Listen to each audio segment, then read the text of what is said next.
Біз былтырғы хайскулдың түлегі Таңнұрдың үйіне ата-анасымен кездесіп, өзімен кездесуге келіп тұрмыз.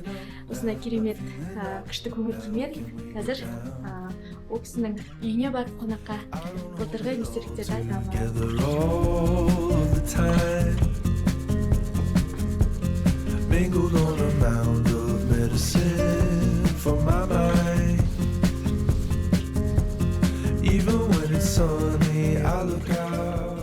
Мен Таңнұрдың анасымын, есімім Ақмарал, папасы Еркін.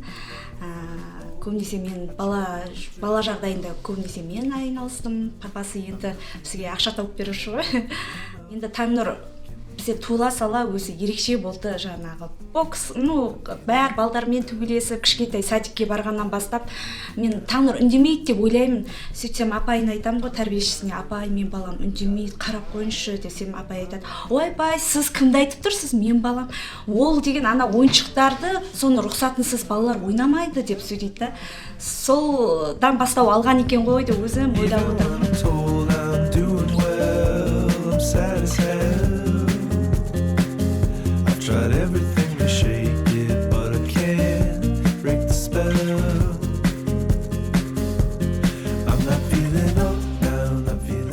Бесінші сыныптан бастап білім жоқ десек болады. 5-ші сыныптан бастап бұл бір тоқсанда 1-2 апта баратын шығар. Класс жетекші менімен каждый раз ұрсады, спорт мектебіне алып кетіңіз балаңызды, бұл жақ білім алатын жақ деп ше. 10-шы класста айтты, мен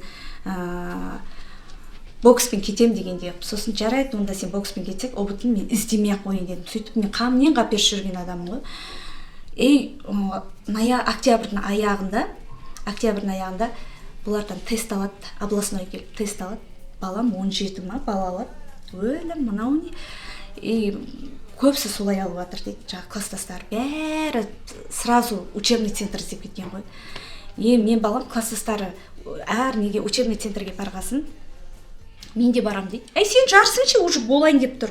Бүгін болады деген күні, жарысқа болады деген күні бармайым дейді ғой. Бүгін шығу керек. Ағай звондап жатыр, папасына звондар, маған.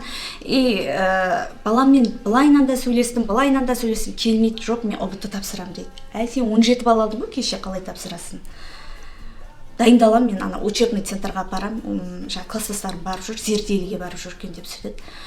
Сосын ойлай, не істейміз?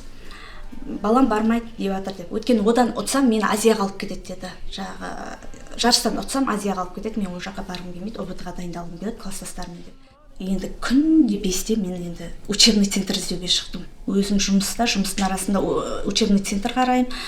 Сөйтіп жүргенде сағат 5-те үйден бұл шығады, мен жұмыстан шығадым, екеуміз учебный центр аралап жүрдік, іздеп.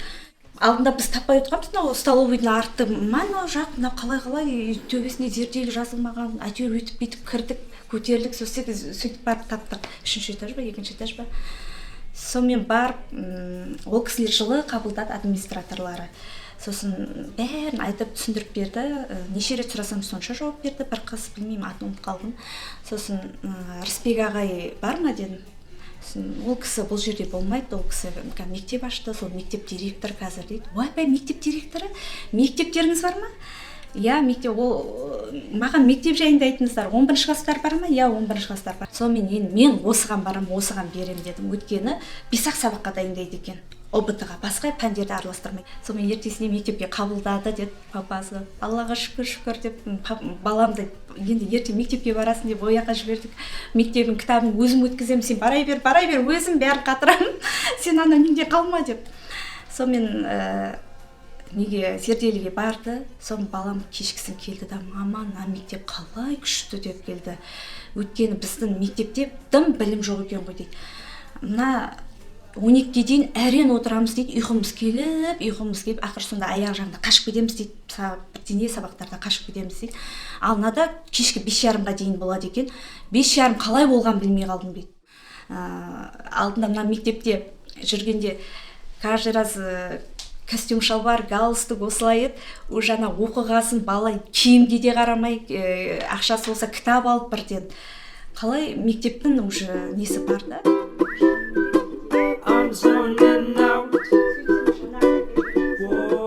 Алғашқы тест болды.